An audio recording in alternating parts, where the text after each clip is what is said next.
नमस्कार, स्वागत है आपका एनडीटीवी राजस्थान पर। सबसे बड़े मुद्दे में आज बात एकल पट्टा में हुए भ्रष्टाचार को लेकर के होगी, जिसके कारण अब पूर्व मंत्री शांति धारीवाल की मुश्किलें बढ़ सकती हैं। राजस्थान सरकार की ओर से दायर याचिका पर सोमवार को राजस्थान हाईकोर्ट में सुनवाई हुई। याचिका में राजस्थान सरकार ने पुलिस की ओर से पेश की गई क्लोजर रिपोर्ट पर सवाल खड़े किए थे। क्लोजर रिपोर्ट को चुनौती दी गई थी और निष्पक्ष जांच की मांग की गई थी। याचिका में यह भी कहा गया कि ट्रायल कोर्ट के समक्ष दायर जिन क्लोजर रिपोर्ट्स के आधार पर पूर्व मंत्री और अन्य को बरी कर दिया गया, वो अधूरी थी, दोषपूर्ण साक्ष्य जांच पर आधारित थी। राज्य सरकार ने सोमवार को हाईकोर्ट से अतिरिक्त दस्तावेज पेश करने के लिए और समय मांगा है। हाईकोर्ट ने राज्य सरकार और याचिकाकर्ता को इस पर फटकार लगा दी। कहा कि पहले आप सुप्रीम कोर्ट से मामले के जल्द निपटारे का ऑर्डर लेकर आते हैं, फिर यहां पर आकर समय मांगते हैं। दरअसल सुप्रीम कोर्ट ने मामले का 6 महीने में निपटारा करने का आदेश दिया है। हाईकोर्ट में अब मामले की अगली सुनवाई 19 मार्च को होनी है।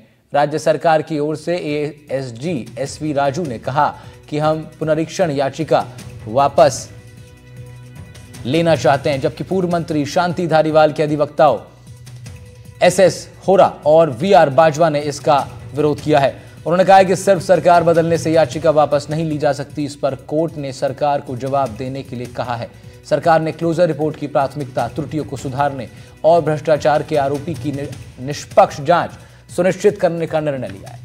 सरकार ने याचिका में कहा कि उसने नई जांच की मांग के साथ ट्रायल कोर्ट के समक्ष पेश निगरानी याचिका को वापस ले लिया है और ट्रायल कोर्ट के फैसले को स्वीकार कर लिया, जिसमें अभियोजन को वापस लेने की अनुमति देने से इनकार कर दिया गया। याचिका में सरकार ने यह भी कहा कि इस मामले के रिव्यू के लिए जस्टिस आरएस राठौर की अध्यक्षता में गठित एक उच्च स्तरीय समिति ने समीक्षा की है, जिसकी प्रारंभिक रिपोर्ट ने कई गंभीर खामियों को उजागर किया है।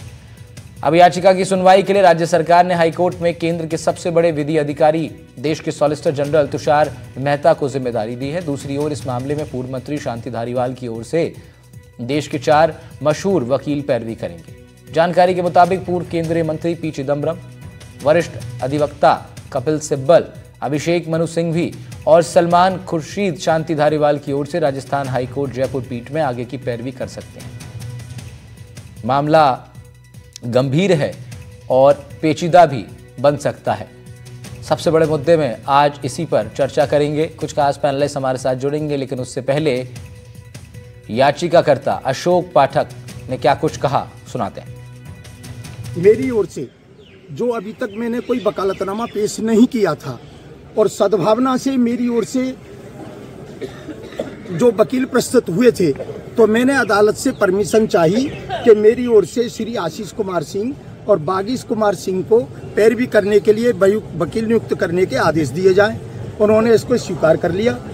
राज्य सरकार की ओर उनकी ओर से कहा गया कि जब सरकार ने प्रोसिक्यूशन ने नीचे कोर्ट में दे दिया कि मुकदमे को विड्रॉ किया जाता है राज्य हित में, तो फिर आखिर इसको ऐसे कैसे किया जा रहा है। तो इस पर उनसे कहा कि आपको जो भी कहना है वो आप रिटन आर्गुमेंट में अपनी एप्लीकेशन पेश करें। और इसके साथ साथ राज्य सरकार ने अपनी ओर से जो पहले एक एप्लीकेशन लगाई थी कि राज्य सरकार इस मुकदमे को नहीं चलाना चाहती, उसको अभी विड्रॉ करने की 1 हफ्ते पूर्व अपनी एप्लीकेशन लगाई थी, उस पर भी काउंटर जवाब देने के लिए कहा है।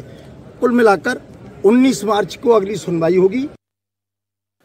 अशोक पाठक को सुन रहे थे आप, जिन्होंने इस पूरे विषय पर याचिका दायर की थी। कोर्ट ने आज इन्हीं को फटकार लगाई थी, लेकिन उसके बाद और भी कुछ अपडेट आए। अब 19 मार्च को अगली सुनवाई होनी है। 19 मार्च से पहले क्या कुछ घटेगा, क्योंकि सियासत भी इससे गरमाएगी। और इस पूरे मुद्दे को समझने के लिए, समझाने के लिए हमारे पास 3 खास मेहमान हैं। हमारे पास अश्विनी दुबे साहब हैं, आप अधिवक्ता हैं सुप्रीम कोर्ट में, बहुत स्वागत है सर आपका। साथ ही साथ पौरुष भारद्वाज जुड़ रहे हैं, प्रवक्ता हैं कांग्रेस पार्टी के, स्वागत आपका। सुरेश गर्ग साहब जुड़ रहे हैं भारतीय जनता पार्टी के प्रवक्ता के नाते से, बहुत स्वागत आप तीनों लोग का कर रहा हूँ।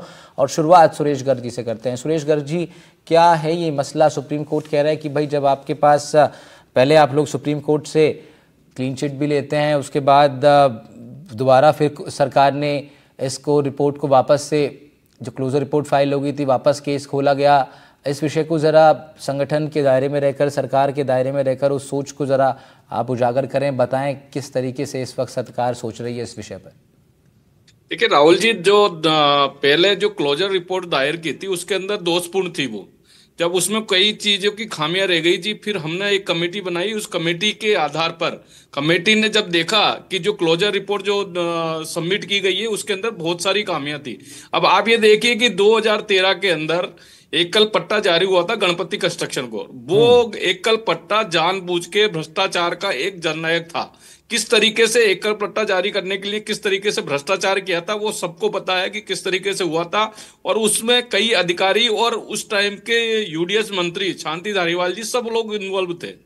अब क्या हुआ, इसके बाद में राजस्थान में सरकारें बदलती रही, कांग्रेस की सरकारें आई, इसके बाद इन्वेस्टिगेशन हुआ। इन्वेस्टिगेशन होने के बाद में कई चीजें, जब वो जो क्लोजर रिपोर्ट सबमिट की गई थी उस क्लोजर रिपोर्ट के अंदर कई तथ्य जो बहुत ही इस तरह के तथ्य थे जिससे कि ये साबित होता है कि इसके अंदर कहीं न कहीं भ्रष्टाचार हुआ है, वो उन तथ्यों को छोड़ दिया गया था। और उस वजह से एक तरीके से क्लीन चिट सी मिलने वाली बात थी जो कि गलत था।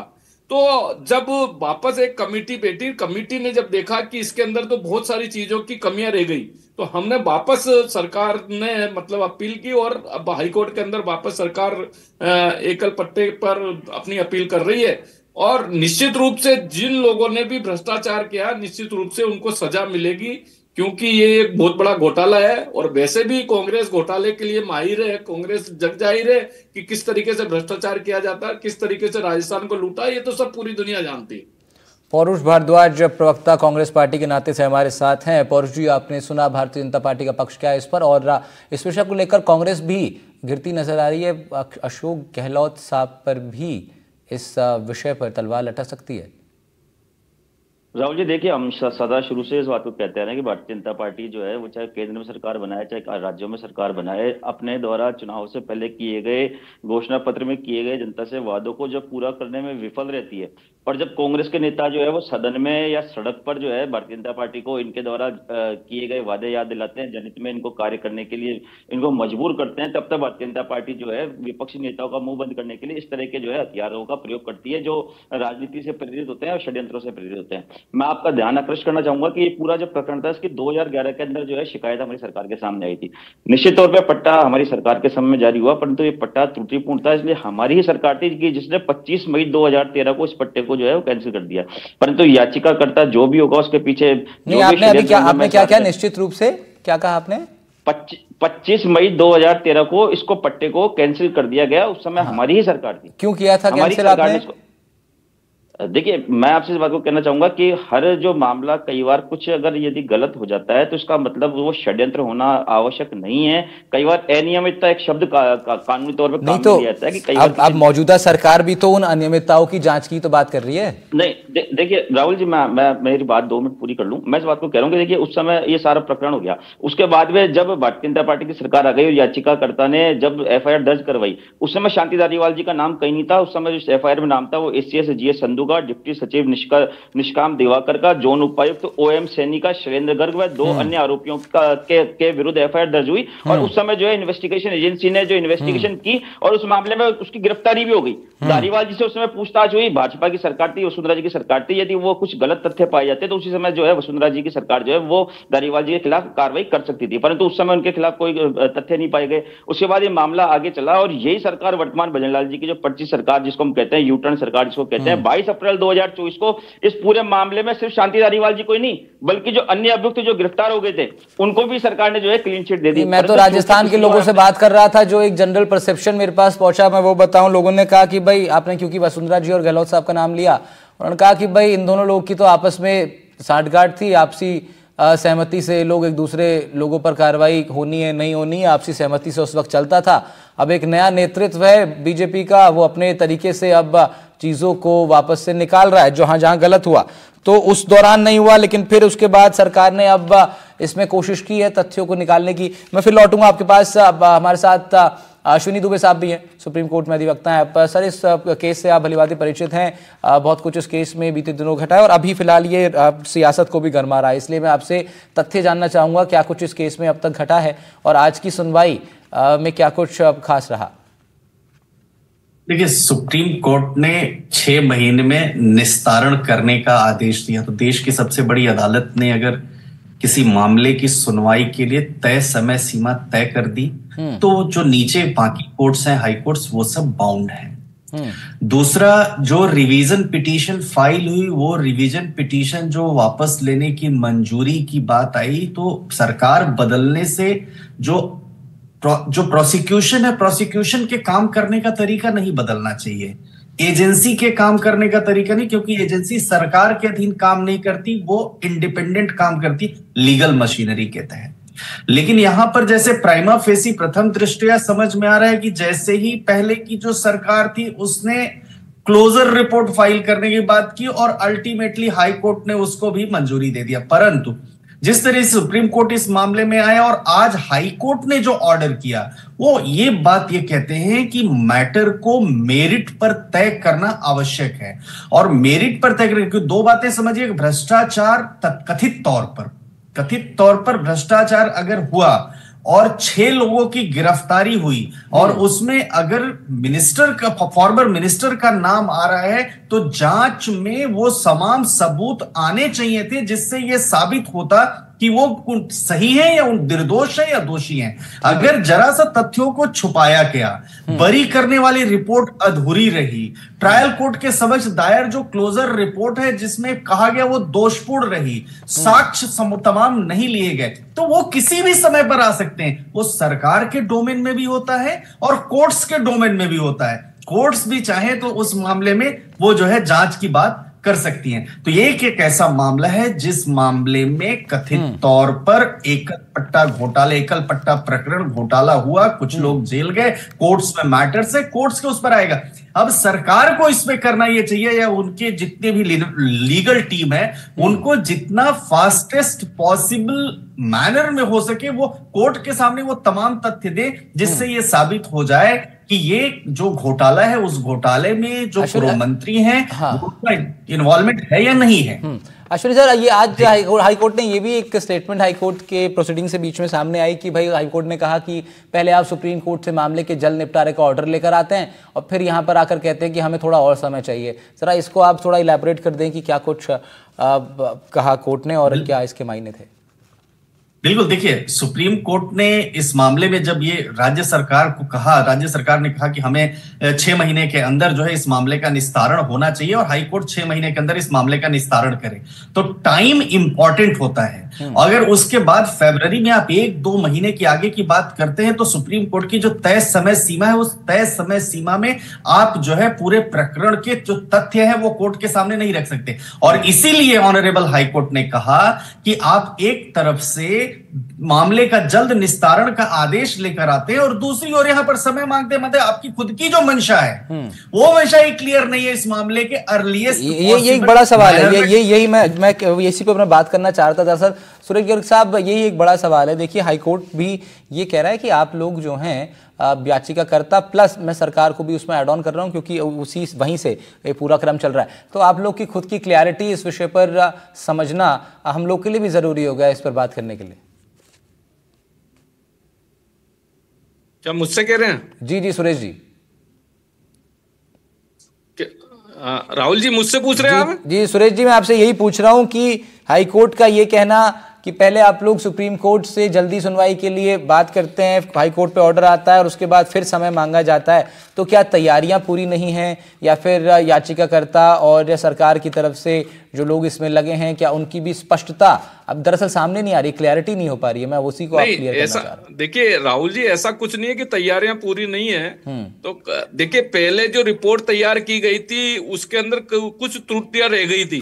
जब हमने एक कमेटी बनाई, कमेटी ने जब देखा कि जो क्लोजर रिपोर्ट सबमिट की गई उसमें बहुत सारी गलतियां हैं, उसके अंदर बहुत सारे जो तथ्य हैं वो तथ्यों को छोड़ा गया है, तो अब उसको उन तथ्यों को वापस जोड़ने के लिए समय मांगा गया था। बाकी ऐसा नहीं है, क्योंकि देखिए ये तो जग जाहिर है कि इसके अंदर भ्रष्टाचार हुआ है, ये तो सर्वविदित है कि इसके अंदर भ्रष्टाचार हुआ है। और इसमें देखो कांग्रेस के प्रवक्ता ने खुद ने एक्सेप्ट किया कि उस एकल पट्टे को बाद में कैंसिल कर दिया गया। क्यों कैंसिल किया गया? जब उनको लगा था कि भ्रष्टाचार है तभी तो कैंसिल हुआ ना। ये तो ये भ्रष्टाचारी लोग हैं, इन्होंने पूरे राजस्थान को लूटने का काम किया है। लूट खसूट पूरे 5 साल तक चलती रही और उसी का नतीजा है और जनता ना इनको नकार भी देती है, बार बार कहते हैं पर्ची की सरकार नहीं भैया, जनता ने चुना है 8 करोड़। इसमें दो बातें भारतीय जनता पार्टी को चुना है, इसमें दो बातें सुरेश जी, इसमें इसके बाद में हमने सुशासन दिया है। तो अभी चुनाव हुए हैं, 000 से आ रहे हैं आप लोग। ठीक है सुरेश जी, इसमें दो बातें, एक सवाल सुरेश जी के लिए है और फिर अगला सवाल पौरुष जी आपके पास, आपके लिए मैं आऊंगा आपके पास। सुरेश जी, इसमें सवाल देखिए ये है कि आप ये कह रहे हैं भ्रष्टाचार तो हुआ, ये तो 100% बात है, आप मान के चल रहे हैं। अब सवाल ये है कि भ्रष्टाचार का उसका पूरा जो प्रोसेस था उसका नेतृत्व कौन कर रहा था, कंट्रोल कहां से हो रहा था? क्या 4-5 अधिकारी ही आपकी समझ में केवल वो 4-5 अधिकारी ही हैं, या फिर शांति धारीवाल सीधे तौर पे इस पे शामिल थे?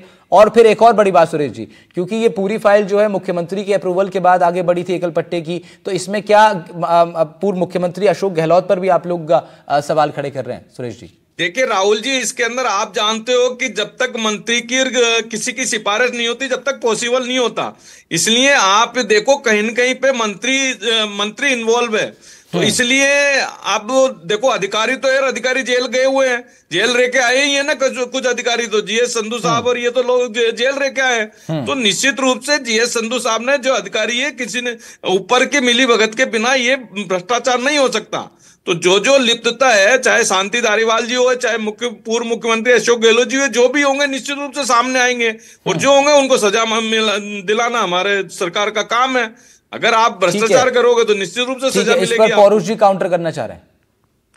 देखिए, मैं राहुल जी इस बात को कहना चाहूंगा कि मैं इस बात को कह रहा हूं कि ये सरकार जो है वो बदले की भावना से कार्रवाई कर रही है, क्योंकि शांति धारीवाल जी विधानसभा से लेकर सड़क पर भारतीय जनता पार्टी की पर्ची सरकार के खिलाफ मुखर रहे, इसलिए सारी कार्रवाई हो रही है। नहीं तो गलती होगी तो फिर अगर गलती साबित होती है तो फिर बदला तो नहीं देखा जाएगा ना उसमें। राहुल जी प्लीज 2 मिनट मुझे निर्बाध रूप से बोलने दें, प्लीज 2 मिनट मुझे बोलने दें। मैं इस बात को कह रहा हूं कि ये इस बात से साबित होता है कि ये सरकार जो है पहले तो क्लोजर रिपोर्ट लगाती है, उसके बाद में ये सरकार जो है वो कथित तौर पे तथ्य लेकर के सुप्रीम कोर्ट के पास जाती है और कहती है कि साहब इस मामले को 6 महीने में सॉर्ट आउट करो। उसके बाद में ये सरकार आज जब हाईकोर्ट में जाती है तो 2 महीने का वहां पे जाकर टाइम मांगती है। तो क्या 2 महीने का टाइम क्यों मांगा जा रहा था? ताकि आप दबाव बना सके शांति धारीवाल जी पर कि भैया देखो हम 2 महीने बाद में जांच को डील कर देंगे, पर देखो आप लोग है ना जो विधानसभा में और सड़क पे आप हमारे खिलाफ बोलना बंद करो। और दूसरी बात, इसी बात के अपनी बात के पक्ष में मैं एक बात कहना चाहूंगा कि क्या राजस्थान के अंदर काबिल वकील नहीं है जो राजस्थान हाई कोर्ट में केस लड़ने के लिए देश के सबसे बड़े वकील तुषार मेहता जी को और additional solicitor general S V. Raju ji जैसे को हाई कोर्ट में इनको बुलाना पड़ा? वो अगर सुप्रीम कोर्ट में लड़ रहे हैं, आप क्यों बुला रहे हो? अभिषेक मनु सिंघवी को, बड़े-बड़े वकीलों को क्यों बुला रहे हो? आप खुद भी तो सोचो ना, आप क्यों बुला रहे हो? 4-4 वकील क्यों खड़े कर रहे हो आप? राहुल जी, कहीं आपको डर लग रहा होगा जब तो 4-4 वकील खड़े कर रहे हो ना आप। इनके मिर्ची लग गई, ये इस बात का सबूत है कि मैं बिल्कुल सही दिशा में बात बोल रहा हूं। नहीं तो फिर इसमें सवाल एक ही है, फिर इसमें सवाल तो अब भी वही बनता है ना पौरुष जी, इसमें सवाल तो देखो, सवाल जेन्युइन है। मेरे 2 सवाल थे। एक सवाल मेरा ये था, पहले सुरेश जी ने उसका जवाब दिया, मैंने कहा भाई क्या प्रशासनिक अधिकारी केवल जिम्मेदार हैं या फिर धारीवाल साहब भी? उसका जवाब गर्ग साहब ने दिया।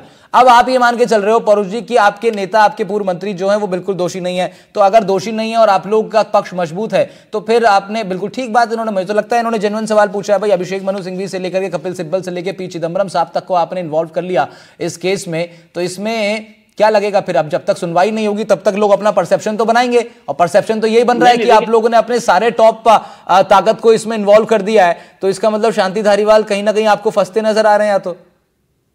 नहीं राहुल जी, देखिए मैं इस बात को कहना चाहूंगा कि अगर राजस्थान में सरकार की तरफ से यदि राजस्थान के एजी अगर पैरवी करते तो निश्चित तौर पर राजस्थान के जो वकील हैं, जो राजस्थान के काबिल वकील हैं, अधिवक्ता हैं, वो उसमें पैरवी करते। पर चूंकि हमें इस बात को पता था कि सरकार की ओर से वकालतनामा जो है वहां पे देश के सॉलिसिटर जनरल का उसमें लगा हुआ है, तो निश्चित तौर पर आप जानते हैं एक परसेप्शन होता है कि आप लोग भी नेशनल एंकर होते हैं आपके, वो उनका एक अलग स्टेटस होता है, स्टेट एंकर्स होते हैं उनका एक अलग होता है, हम लोगों के साथ भी ये चीजें होती है। तो आप समझते हैं इस बात को कि मनोवैज्ञानिक लड़ाई भी होती है, कहीं पे हम जाते हैं तो क्या जो सामने जो वकील खड़ा हुआ है क्या इसका फर्क पड़ता है? क्या अश्विनी दुबे साहब, हाँ पौरुष जी बात पूरी एक मिनट दूसरी बात मैं कहना चाहूंगा, 1 मिनट में कहना चाहूंगा कि भाजपा की सरकार में वसुंधरा जी ने सैकड़ों करोड़ रुपए के जो है खानों का आवंटन कर दिया था। उसके बाद में जब हमारे द्वारा वो मुद्दा उठाया गया तो वसुंधरा जी ने उन खानों को कैंसिल भी कर दिया, परंतु उसके बाद जो है हमारी सरकार ने इस बात को मानते हुए कि भाई जो चीज गलती हो गई थी अगर उसको सुधार ली गई तो हमारे द्वारा उस चीज को आगे नहीं बढ़ाया गया। वही सेम केस ये वाला है। तो क्या राजस्थान सरकार में इतनी नैतिकता है कि अगर एकल पट्टा प्रकरण को सरकार आगे बढ़ा रही है तो वसुंधरा जी के द्वारा जो खान घोटाला किया गया था, जो सैकड़ों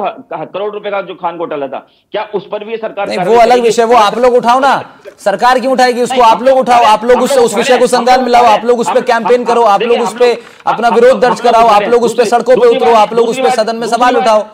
अब ये थोड़ी कि आप कहोगे बीजेपी वालों से कि बीजेपी उठाएगी कि नहीं, ये काम तो आपका है, विपक्ष का काम है तो। लेकिन मैं इसमें ये जानना चाह रहा हूं अश्विनी दुबे साहब, हम लोग ये बात कर रहे थे कि भाई बड़े वकील इस पे इन्वॉल्व होंगे, तो मैं कोर्ट की समझ से जरा समझना चाह रहा हूं कि भाई जो बड़े वकील इन्वॉल्व होते हैं, जब ऐसे वकील जिनका जो ऑरा है वो जज से भी ज्यादा है, हम लोग जानते हैं वकीलों का जो एक ऑरा रहता है, आप खुद अधिवक्ता हैं, और जो वरिष्ठ वकील होते हैं उनके सामने हम देखते हैं कि जज भी जो है काफ़ी इन्फ्लुएंस रहते हैं, तो क्या इस तरह के केसेस में आपको लगता है कांग्रेस के लिए हेल्पफुल होगा, अपने टॉप लीडरशिप जो उनकी है, जो टॉप ताकतें हैं लॉ के संदर्भ में, कानून के संदर्भ में, वो इस मायने में मददगार साबित हो सकते हैं उनके लिए इस केस में?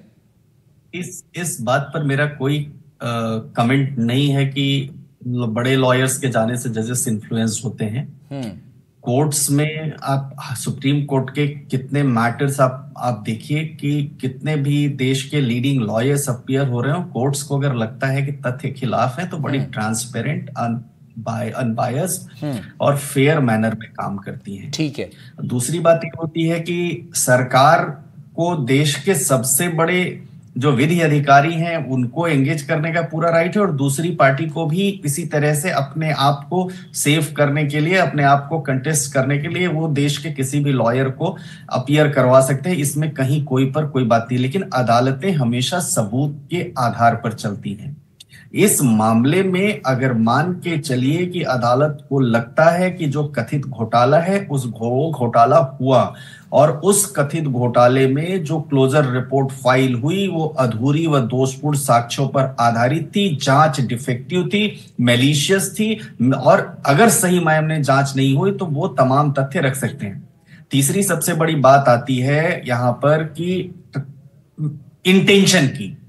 आप खुद कह रहे हैं कि 6 महीने के अंदर डिस्पोजल हो, और आप खुद 1-1.5 महीने की डेट मांग रहे थे, नए साक्ष्य प्रस्तुत करना है, तो इसका मतलब यह है कि यहाँ पर 6 महीने में आप नहीं चाहते कि मामले का निस्तारण हो। इसीलिए अगर आप मौखिक टिप्पणी की तरफ जाएंगे honourable chief justice Rajasthan high court की, तो वो उनकी बात पर आप देखेंगे उन्होंने खुद कहा कि आप जल्द निस्तारण का आदेश लेकर आ रहे हो और यहाँ समय मांग रहे हैं। वही सवाल क्रिमिनल लॉ में हमेशा एक बात समझिएगा कि एक एक सेकंड इंपॉर्टेंट होता है, एक एक एविडेंस इंपॉर्टेंट होता है। एक एविडेंस भी अगर डिस्ट्रॉय हुआ समय के हिसाब से तो ये समझिए कि उस पूरे केस में त्रुटि मानी जाती है, और उसी को लेकर के हमेशा अपील का रास्ता बनता है। तो अगर 2011 का मामला 2024-25 में भी सुप्रीम अभी जो है उस प्रिलिमिनरी स्टेज पर चल रहा है, तो उसी से आप समझ लीजिए ना कि 14 सालों में क्या हुआ। 14 सालों में एक ऐसा केस जिसमें कथित तौर पर घोटाला हुआ, और कथित तौर पर घोटाले में आपने देखा कि कई लोग जेल चले गए, उसके बाद भी जांच की स्टेज पर है, तो आगे आने वाले दिनों में क्या होगा,